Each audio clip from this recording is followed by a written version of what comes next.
नमस्कार। आज हम बात करेंगे शनि की साढ़े साती को लेके।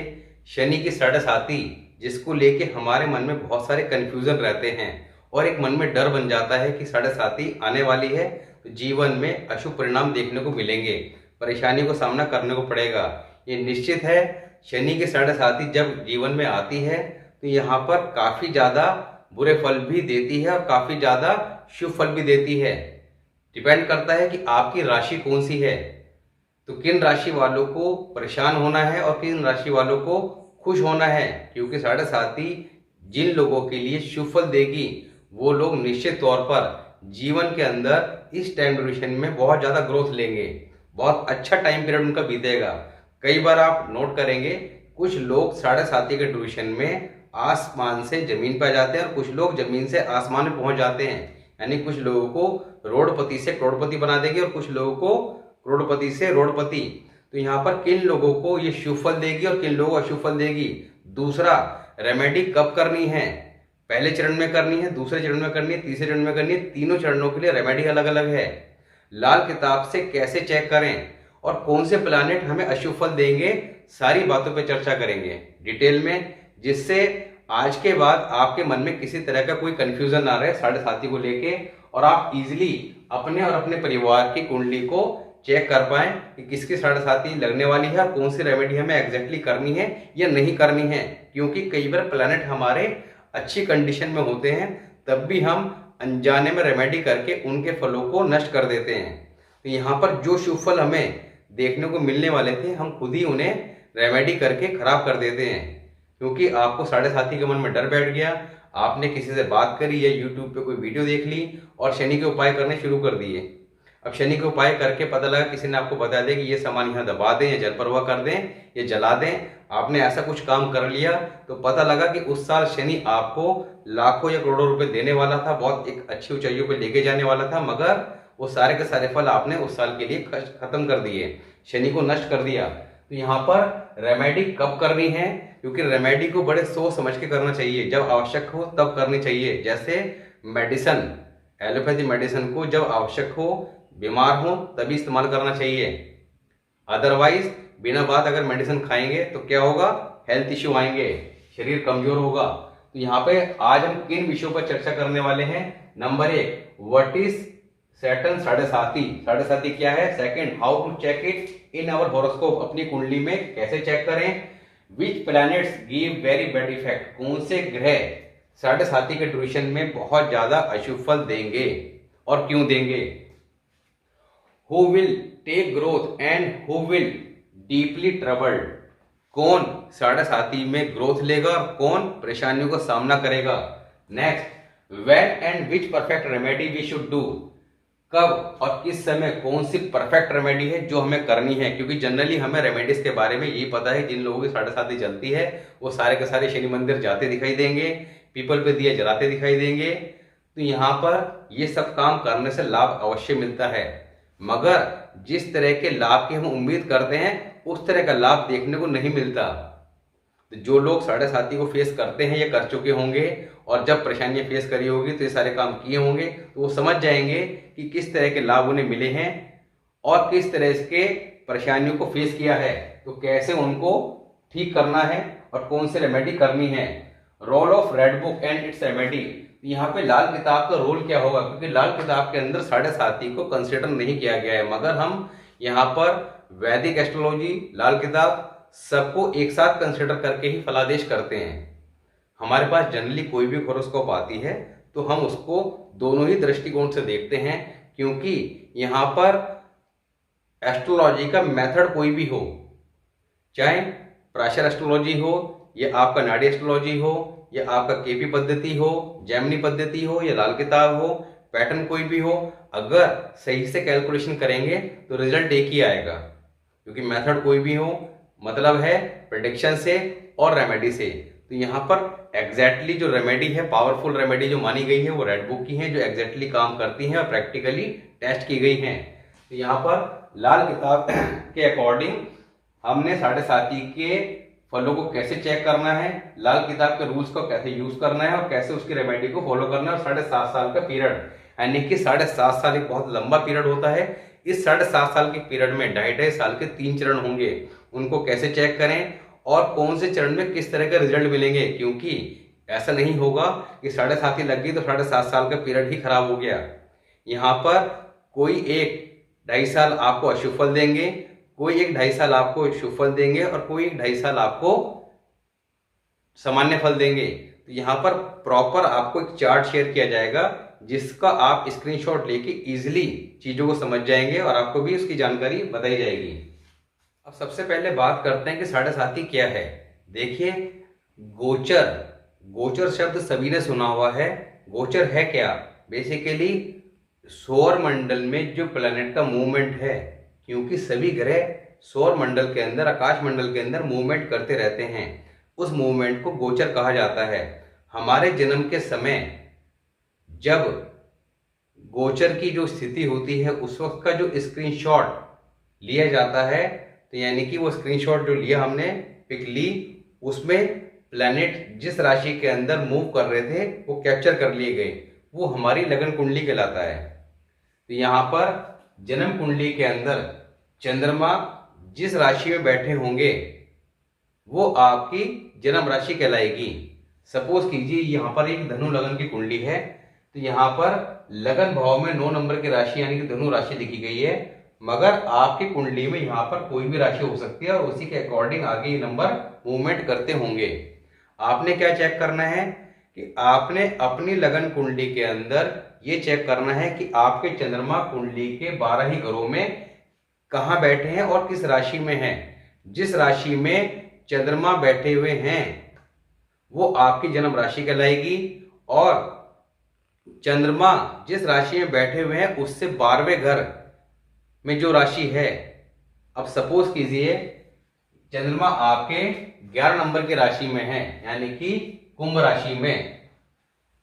अब इससे 12वां घर कौन सा हुआ, तो चंद्रमा से काउंट करेंगे। चंद्रमा क्या है? फर्स्ट हाउस, ये इसे फर्स्ट हाउस मानेंगे। तो यहाँ पे चंद्रमा है 11th हाउस में, सॉरी 11 नंबर की राशि में। तो 1 2 3 4 5 6 7 8 9 10 11 12 यानी कि सेकंड हाउस के अंदर मकर राशि है। मकर राशि में जब शनि गोचर करेंगे तब आपकी 7.5 का प्रारंभ माना जाएगा। तो यानी कि 2.5 साल एक राशि में रहते हैं शनिदेव, तो आपकी 7.5 का प्रथम चरण 2.5 साल का स्टार्ट हो गया जब शनि मकर राशि में मूव करेंगे। उसके बाद जब कुंभ के अंदर मूव करेंगे तो सेकंड चरण, और उसके बाद जब मीन राशि के अंदर एंटर करेंगे तो 2.5 साल वहां रहेंगे। तो ये कुंभ राशि वालों का तीसरा चरण कहलाएगा। अब आपने कैसे समझना है कि देखिए यहां पर शनि और चंद्र का मिलन हो रहा है, क्योंकि गोचर के अंदर आपका शनि का जो मूवमेंट है वो चंद्रमा जिस राशि में बैठे हुए हैं उस पे हो रहा है। तो चंद्र शनि का मिलन हो रहा है, और चंद्र शनि का जब मिलन होगा तो यहाँ पर दोनों क्या है? आपस में शत्रु ग्रह। शनि क्या है? दुख के कारक। अगर कुंडली में शनि अशुभ हैं तो जीवन में दुख देंगे क्योंकि दुख के कारक हैं। और चंद्रमा क्या है? खुशी के कारक। तो चंद्रमा को दूध कहा गया है और शनि को काली शाही। तो यहाँ पर दूध में अगर काली शाही की एक बूंद भी गिर जाएगी तो दूध खराब हो जाएगा। चंद्रमा क्या है? हमारे मन का कारक। चंद्रमा क्या है? हमारी माता का कारक। चंद्रमा क्या है? हमारी खुशी का कारक। चंद्रमा क्या है? हमारे लिक्विड कैश का कारक। तो यहाँ पर जब दूध खराब हो जाएगा यानी कि चंद्रमा खराब हो जाएगा तो यहाँ पर इन सब चीजों पर बैड इफेक्ट देखने को मिलेगा, यानी कि आदमी मानसिक रूप से बहुत ज्यादा परेशान रहेगा और आपका पैसे की दिक्कत, साथ ही मन में बहुत ज्यादा डर, चिंता, परेशानी देखने को निश्चित तौर पर मिलेगी। तो यहाँ पर बात करते हैं आपका विच प्लैनेट की वेरी बैड रिजल्ट। अब कौन से ग्रह हैं जो बहुत ज्यादा अशुभ फल देंगे? देखिए चंद्र और शनि का जब मिलन होगा तो यहाँ पर अभी पीछे हमने शनि और चंद्र को लेके बताया था कि चंद्र और Shani is equal to Ketu नीच का। अब यहाँ पर हमने लाल किताब का कॉन्सेप्ट अप्लाई कर दिया और इससे आपको काफी इजी हो जाएगा चीजों को समझना। अब लाल किताब का कॉन्सेप्ट पे हमने मसनूई प्लैनेट बताया था कि यहाँ पर 2 प्लैनेट इज इक्वल टू कौन सा प्लैनेट अच्छा या खराब होगा वो बताया था मसनूही प्लानेट के ऊपर, जो वीडियो बनाया था ग्रामर के टॉपिक में स्टार्टिंग की वीडियो में। पीछे भी हर वीडियो में बार बार इन चीज़ों को बताया गया है। जो लोग फर्स्ट टाइम देख रहे हैं वो आपका मसनूही प्लानेट की जो वीडियो है उसमें जाकर समझ सकते हैं। तो चंद्र और Shani, Chandra plus Shani is equal to आपका बैड केतु, केतु खराब। अब कुंडली के अंदर चंद्र शनि यानी कि विष योग जिसे हम कहते हैं, चंद्र शनि कहीं भी हों, दृष्टि के संबंध बना रहे हों, ये इकट्ठे बैठे हों, दोनों ही कंडीशन में उनको मिलन माना जाएगा और यहाँ पर केतु खराब होगा। इसी तरह गोचर के अंदर जब 7.5 लगेगी तब शनि चंद्रमा में मूव करेंगे, चंद्रमा के साथ मिलन करेंगे और केतु का फल खराब हो जाएगा। तो जब केतु का फल खराब होगा तो केतु क्या है, हमारी व्यर्थ की भागदौड़, पैरों का चक्कर। तो आदमी को पैसे की समस्या, मन से परेशान और व्यर्थ की भागदौड़ जीवन में लगी रहेगी। तो चंद्र शनि केतु तीनों का फल खराब हो जाएगा। अब यहाँ पर तीनों का फल खराब हो जाएगा तो ये 7.5 कब शुभ फल देगी उसकी बात करते हैं अभी। तो यहाँ पर तीनों का फल खराब हो जाएगा, मगर यहाँ पर शुभ फल कब देगी, कौन से चरण में देगी उसकी बात करते हैं। हु विल टेक ग्रोथ, अब कौन से लोग ऐसे हैं जो ग्रोथ लेंगे। तो यहां पर अभी आपके सामने एक चार्ट दिया जा रहा है, उस चार्ट के अंदर कुंडली के 12 ही राशियों के बारे में हम आपको बता रहे हैं कि कौन सी राशि वालों के कौन से चरण में 7.5 शुभ फल देगी, विशेष उन्नति देगी और कौन सी राशि वालों को विशेष कष्ट देगी। तो वो सारे का सारे चार्ट से आप इजीली समझ जाएंगे कि आपकी राशि कौन सी है और आपको किस तरह के फल मिलने वाले हैं। इसके साथ ही आपको अपनी कुंडली में चेक करना है, अगर कुंडली के अंदर पहले से ही शनि खराब पोजीशन में है, चंद्रमा खराब पोजीशन में है, केतु खराब पोजीशन में है, तो ये समझ लीजिए कि 7.5 के अंदर बहुत ज्यादा बुरे परिणाम देखने को मिलेंगे, क्योंकि यहाँ पर केतु बहुत ज्यादा अशुभ फल देगा, चंद्रमा बहुत ज्यादा अशुभ फल देगा, शनि बहुत ज्यादा अशुभ फल देगा। तो काम धंधे की दिक्कत, काम धंधे बंद हो जाएंगे, कैरियर में दिक्कत, काम धंधे की सब समस्या देखने को मिलेगी, डिप्रेशन की स्थिति आ जाएगी और आदमी दर बदर टोकरे खाता रहेगा, कभी इस काम के लिए कभी उस काम के लिए, मगर कहीं सफलता नहीं मिलेगी। साथ ही 7.5 यहाँ पर किस तरह के इशू देती है, हेल्थ इशू, वेल्थ इशू, यानी किसी न किसी एक चीज पर इम्पैक्ट देगी, सभी चीजों पर इम्पैक्ट नहीं देती है। तो किसी के हेल्थ पे इशू आएंगे तो किसी के वेल्थ पे आएंगे। तो यहाँ पर डिपेंड करता है कि कुंडली के अंदर शनि की पोजीशन क्या है, क्योंकि 7.5 जब अशुभ फल देने आएगी तो यहाँ पर बृहस्पति का फल भी खराब हो जाएगा, क्योंकि कुंडली के अंदर बृहस्पति जैसा वैसा शनि। इसीलिए जब जिन लोगों की 7.5 लगती है वो अगर किसी पंडित जी के पास जाते हैं तो उनको क्या बताया जाता है कि आप शनि मंदिर जाइए, पीपल पे दिया जलाइए। अब पीपल क्या है, पीपल शनि का कारक थोड़ी है, पीपल तो बृहस्पति का कारक है। तो बृहस्पति की पूजा क्यों बताई गई है, क्योंकि बृहस्पति हमारी किस्मत के कारक, बृहस्पति है धन के कारक, बृहस्पति है समाज में इज्जत और शोहरत के कारक। तो यहाँ पर किस्मत मंदी हो जाती है, क्योंकि केतु का फल खराब हो गया, चंद्रमा का फल खराब हो गया, शनि का फल खराब हो गया, बृहस्पति का फल खराब हो गया। तो यहाँ पर किस्मत की मंदी मार देखने को मिलती है। तो इसलिए बृहस्पति को शुभ करा जाता है पीपल पर दिया जला के, और साथ ही शनि की सेवा की जाती है ताकि शनि भी अब कंट्रोल में रहे और बृहस्पति शुभ हो जाए, जिससे किस्मत साथ देने लगे। मगर यहाँ पर अभी कुछ ऐसी रेमेडीज की बात की जाएगी जिससे आप बहुत ज्यादा शुभ फल प्राप्त कर सकेंगे और अशुभ फलों को काफी ज्यादा आप कंट्रोल करते देखेंगे अगर उन रेमेडीज को फॉलो करते हैं। अभी यहाँ पर आपके सामने एक चार्ट है, इस चार्ट के अंदर पहले कॉलम में क्या लिखा है, कर्म संख्या, दूसरे में जन्म राशि, तीसरे में प्रथम, द्वितीय ढैया और तृतीय ढैया। यानी कि जिन लोगों की मेष राशि है उनकी पहली ढैया पहले 2.5 साल सामान्य, दूसरे 2.5 साल विशेष कष्टप्रद और तीसरे शुभ फल देंगे। यानी कि अंतिम चरण जो होगा उसमें आदमी सारे कष्ट उसके खत्म हो जाएंगे और वो धीरे धीरे ग्रोथ करना स्टार्ट कर देगा, जिसे कहेंगे उतरती हुई 7.5। जिनकी वृषभ राशि है उनको विशेष कष्टप्रद प्रथम 2.5 वर्ष में, द्वितीय में कष्टप्रद यानी कि शुरू के 5 साल बहुत ज्यादा बुरे फल मिलेंगे, तीसरे ढैया में आपका उन्नति। मिथुन राशि वालों के प्रथम में शुभ फल, द्वितीय में सामान्य और तीसरी कष्टप्रद यानी कि अंतिम 2.5 साल में बुरे फल देखने को मिलेंगे। तो यहाँ पर प्रथम में और द्वितीय में आपको कोई रेमेडी करने की आवश्यकता नहीं है। जो अभी आपको रेमेडीज बताई जाएगी उन रेमेडीज को फॉलो करने पर, विशेष रेमेडी जो अभी बताई जाएगी उनको फॉलो नहीं करना है। उनको तभी फॉलो करना है जब विशेष कष्ट की या कष्टप्रद स्थिति बताई गई है। कर्क राशि वालों के प्रथम सामान्य, द्वितीय कष्टप्रद और तृतीय शुभ। सिंह राशि वालों के प्रथम कष्टप्रद, द्वितीय भी कष्टप्रद यानी कि शुरू के 5 साल कष्टप्रद और तीसरा शुभ। कन्या राशि वालों का विशेष कष्ट, प्रथम 2.5 साल, द्वितीय में सामान्य और तीसरे में उन्नति यानी कि शुरू के 2.5 साल ही ज्यादा खराब फल देंगे, उसके बाद चीजें सामान्य हो जाएंगी और फिर उन्नति देखने को मिलेगी।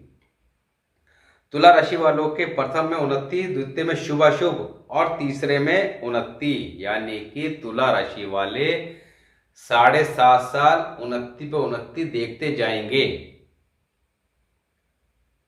यानी कि इन लोगों को जिनकी तुला राशि है खुश होना चाहिए कि 7.5 लग गई है। 7.5 में विशेष शुभ फल यानी कि रोडपति से करोड़पति निश्चित रूप पे बनेंगे। वृश्चिक राशि वालों की बात करते हैं तो प्रथम में उन्नति, सेकंड में आपका कष्ट और थर्ड में शुभ। धनु राशि वालों की बात करते हैं तो आपका प्रथम में कष्ट, द्वितीय में सामान्य और तृतीय में विशेष शुभ। मकर राशि वालों की सामान्य, शुभ और उन्नति यानी कि मकर राशि वालों को भी किसी तरह का कोई कष्ट 7.5 में देखने को नहीं मिलेगा। कुंभ राशि वालों की बात करते हैं तो पहले 2.5 साल विशेष तौर पर कष्टप्रद होंगे, अगले 2.5 साल उन्नति और तीसरे सामान्य। मीन राशि वालों की बात करते हैं तो सामान्य, उन्नति, सामान्य यानी कि इनको भी किसी तरह का कष्ट देखने को नहीं मिलेगा। तो कुल मिला के अगर हम बात करते हैं तो 12 राशियों में सबसे ज्यादा शुभ फल किसे देखने को मिलेगा? तुला राशि वालों को, और उसके बाद आपका मकर और मीन राशि वालों को। बाकियों को किसी को 5 साल कष्ट है तो किसी को 2.5 साल कष्ट है, मगर इन 3 राशि वालों के लिए जब ये 7.5 आएगी, विशेषकर तुला राशि वालों के लिए, तो उनकी तो ये आपका बल्ले बल्ले कर देगी, यानी कि बहुत ज्यादा ऊंचाइयों पर लेके जाएगी। आदमी खुद हैरान हो जाएगा कि मैं एक सामान्य से लेकर आज एक करोड़पति कैसे बन गए इन 7.5 साल के ड्यूरेशन में। अब बात करते हैं आपका रेमेडीज की। अब यहां पर कौन सी परफेक्ट रेमेडी है जो हमें करनी चाहिए? Number 1, daily go to temple and offer milk to Shivling. तो डेली हमें मंदिर जाना चाहिए, भगवान शिव की आराधना करनी चाहिए, शिवलिंग पे कच्चा दूध, बेलपत्र, फूल इत्यादि मन से उनकी सेवा करें, शिवलिंग की सफाई करें, क्योंकि यहां पर चंद्रमा पीड़ित होंगे और चंद्रमा के इष्ट देव क्या हैं?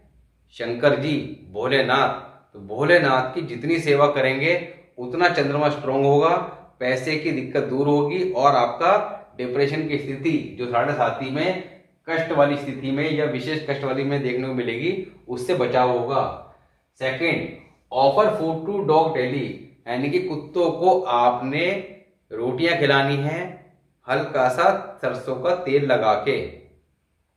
ये डेली कुत्तों की जितनी सेवा करेंगे उतना ज्यादा शुभ परिणाम देखने को मिलेंगे, क्योंकि डॉग्स क्या है? केतु।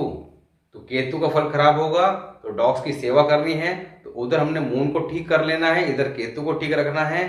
तीसरा, गोल्ड इन ईयर, यानी कि लेफ्ट ईयर में गोल्ड भी कैसा? ठोस सोने की तार 24 कैरेट की बृहस्पतिवार के दिन, चतुर्थी, नवमी, चौदस का विचार करते हुए अवश्य पहन लें। तो यहां पर आपने केतु को कंट्रोल कर लेना है, साथ ही मंदिर में एक फ्लैग लगा देना है, रेड कलर, केसरिया रंग या येलो कलर, किसी भी कलर का, कुछ भी लिखा हुआ हो या ना भी लिखा हुआ हो, तो मंदिर में छत पर एक फ्लैग लगाना है जिससे वो फ्लैग लहराता रहे और साढ़े सात साल के ड्यूरेशन में उस फ्लैग को चेक करते रहना है। हर 4-6 महीने में उस फ्लैग को चेंज करते रहें। Donate milk in temple every Monday, हर सोमवार को आधा किलो 1 किलो की दूध की थैली मंदिर में रख के आनी है सुबह के समय। सभी चीजें आपने सूर्य अस्त होने से पहले पहले यानी कि सुबह के समय कर लें।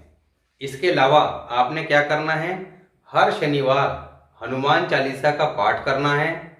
एक सफेद कागज पर 21 बार लाल पेन से राम राम लिखना है और उसके बाद आपने प्रार्थना करनी है हनुमान जी से कि हे हनुमान जी, हमने आपके इष्ट देव प्रभु श्री राम की आराधना कर ली है, अब आप हमें शनि की पीड़ा से मुक्ति दिलाएं। तो ये आपने हर शनिवार करते रहना है। इसके अलावा पहला फेस, जब साढ़े साथी का पहला फेस आए तब क्या करना है, मिट्टी के बर्तन में सरसों का तेल भरकर ढक्कन लगा के तालाब किनारे, जहाँ पे तालाब का पानी हो, वहां पर आपने गड्ढा खोदकर उसके अंदर उस बर्तन को दबाना है। सेकंड फेज में आपने क्या करना है, 60 ग्राम काला सूरमा, ये पत्थर की फॉर्म में आता है और पूजा सामग्री की दुकान से इजीली मिल जाता है। तो 60 ग्राम काला सूरमा जंगल में, बाहर कहीं वीरान जंगल में दबाना है। और तीसरे फेज में क्या करना है, आपने सांप को दूध पिलाना। अब सांप को दूध पिलाना आज के समय पॉसिबल नहीं है, तो उसके लिए आप मजदूरों को दूध पिला सकते हैं। तो ये काम करने हैं आपने, जो इससे पहले रेमेडी बताइए उनको फॉलो करना है। इसके अलावा हमने शनि, चंद्र और केतु, इनके ऊपर कुंडली के 12 ही घरों के ऊपर वीडियो बना रखी है। तो आपने ये चेक करना है, क्योंकि यहाँ पर साढ़े साती जिन लोगों को अशुभ फल देगी, अब कितना देगी हर एक को अलग अलग तरह के। अब मान लिया कुंडली के अंदर शनि पहले ही पीड़ित अवस्था में है, लगन चार्ट में आपके उस साल आपके वर्षफल में भी खराब हैं, क्योंकि वर्षफल के बारे में आपको हमने पहले हर वीडियो बताया है कि वर्षफल आपका जन्मदिन आने से लेकर अगला जन्मदिन आने तक का 1 साल होता है। तो जिस साल वर्षफल में शनि खराब है, चंद्रमा खराब है, केतु खराब है, इनमें से कोई भी प्लैनेट खराब है और ऊपर से साढ़े साती भी चल रही है, साथ ही लगन चार्ट के अंदर भी इनमें से कोई प्लैनेट खराब है, तो यहाँ पर विशेष उतने ही ज्यादा अशुभ फल देखने को मिलेंगे। तो यहाँ पर आपने परेशान नहीं होना है, चीजों को समझना है और प्रॉपर रेमेडीज को स्टेप बाय स्टेप फॉलो करना है। तो सबसे पहले लगन चार्ट की रेमेडी कीजिए कि लगन चार्ट में आपके चंद्रमा, शनि और केतु जहां भी प्लेस्ड हैं उनको ठीक कर लीजिए। तो यहाँ पर आपकी कुंडली में जहां भी प्लेस्ड हैं लगन चार्ट में, उस हाउस से रिलेटेड वीडियो में जाकर प्रॉपर प्रिकॉशन रेमेडी जो बताई गई है उनको समझ लीजिए, ठीक कर लीजिए। तो यहाँ पर आपने अशुभ स्थिति को शुभ में ले आना है। जब तीनों ही प्लैनेट को आप शुभ स्थिति में ले आएंगे तब साढ़े साती में आपको किसी प्रकार का विशेष कष्टदायक स्थिति जो बताई गई है चार्ट में वो देखने को नहीं मिलेगी।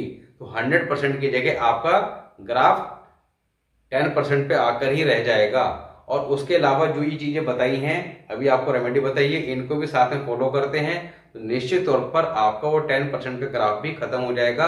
आपको पता ही लगेगा कि आपके साढ़े साती का जो कष्ट वाला समय था, किसी के 2.5 साल बताए थे चार्ट में, किसी के 5 साल बताए थे, तो वो कब निकल गया। तो जो चीजें चल रही थी वैसे ही चलती रहेंगी और जब अच्छा समय आएगा साढ़े साती का उन्नति वाला, तब आपको विशेष लाभ देखने को मिलेंगे। तो आज हमने बात करी साढ़े साती के बारे में, जिसको लेके काफी ज्यादा हमें कंफ्यूजन था, भ्रम था, डर था। मगर जिन लोगों की तुला राशि है, मकर राशि है, मीन राशि है, उनको हमेशा खुश रहना चाहिए कि उनके साढ़े साती आने वाली है। और वो ये नोट करेंगे कि जब भी उनकी साढ़े साती आई होगी उन्हें किसी प्रकार की कोई दिक्कत नहीं आई होगी, उल्टा उन्होंने बिजनेस में या नौकरी में ग्रोथ ही ली होगी, धन भी प्रचुर मात्रा में कमाया होगा। तो यहाँ पर चीजों को समझना है, परेशान नहीं होना है और टाइमली रेमेडी कर लेनी है। क्योंकि कई बार कुंडली के अंदर ऐसे योग पड़े होते हैं, बीमारी के योग पड़े होते हैं, तो देखते ही पता लग जाते हैं कि यहाँ पर टीबी की बीमारी का योग है या कैंसर की बीमारी का योग है या एक्सीडेंट का है या और भी 50 तरह की बीमारियां हैं, ये योग लिखे हुए हैं, यहाँ सर्जरी का टाइम है, ये सर्जरी देखने को मिलेगी। मगर अगर हम समय रहते अपनी हॉरोस्कोप को चेक करते रहें, सबसे पहले लगन चार्ट को रीड कीजिए, चेक कीजिए, वीडियो में जो बताया गया है उनके अकॉर्डिंग समझिए, उसके बाद वर्षफल को चेक करते रहिए और उनकी जो रेमेडीज हैं उनको आप अगर फॉलो करते रहते हैं तो निश्चित तौर पर आपको जीवन में जो विशेष समस्या लगन चार्ट में दिखाई गई है, किसी एस्ट्रोलॉजर द्वारा बताई गई है, वो देखने को नहीं मिलेगी। अगर कैंसर का योग है तो आप कितने भी सूफी संत हो, कैंसर देखने को निश्चित तौर पर मिलेगा। मगर अगर आप प्रॉपर टाइमली रेमेडी फॉलो कर लेते हैं और लगातार करते रहते हैं तो वो योग टल जाएगा। इस बात की भी गारंटी है, क्योंकि ये सब चीजें चेक की गई हैं, टेस्ट की गई हैं, प्रैक्टिकली देखी गई हैं करके। तो इसलिए परेशान नहीं होना है। जो ये अद्भुत देन ज्योतिष शास्त्र का जो ज्ञान हमें ईश्वर द्वारा दिया गया है, मिला गया है, उसका हमने पूरा इस्तेमाल करना है। क्योंकि जैसे बीमारी है डॉक्टर बनाए गए हैं, इसी तरह अगर समस्या जीवन में दी है ईश्वर ने तो उसका समाधान भी दे के भेजा है। डिपेंड करता है हम कितना समझ पाते हैं और कितना फॉलो कर पाते हैं। हमारे नहीं मानने से कोई चीजें बदलने वाली नहीं है। ईश्वर भी अपनी जगह है, ईश्वर के द्वारा दी गई चीजें भी अपनी जगह हैं। तो डिपेंड ये करता है कि जब आप कितना फॉलो करते हैं, क्योंकि जब समय खराब होता है तो आदमी की बुद्धि भी वैसे ही काम करती है। आदमी नास्तिक हो जाता है, ना ईश्वर को मानता है, ना ही वो ज्योतिष शास्त्र को मानता है। और जब समय ठीक आता है तो बुद्धि जो है अपने आप ही ठीक होनी शुरू हो जाती है। जो कष्ट का समय है उस समय बुद्धि खराब ही रहेगी। पर जो समझदार आदमी है वो शुरू से अगर चीज़ों को समझ के चलता है, उसे पता है कि आने वाला पीरियड जो है मेरा इस तरह का खराब रहने वाला है, तो पहले से ही मजबूत हो जाएगा, अपने दिमाग को स्ट्रॉन्ग कर लेगा, तैयार रहेगा उन चीज़ों को फेस करने के लिए और विश्वास के साथ रेमेडी करेगा। तो वो चीज़ें ईश्वर ने चाहा तो उसे देखने को नहीं मिलेगी। तो आज हमने बात करी 7.5 के बारे में। अब मिलेंगे नेक्स्ट वीडियो में, तब तक के लिए नमस्कार।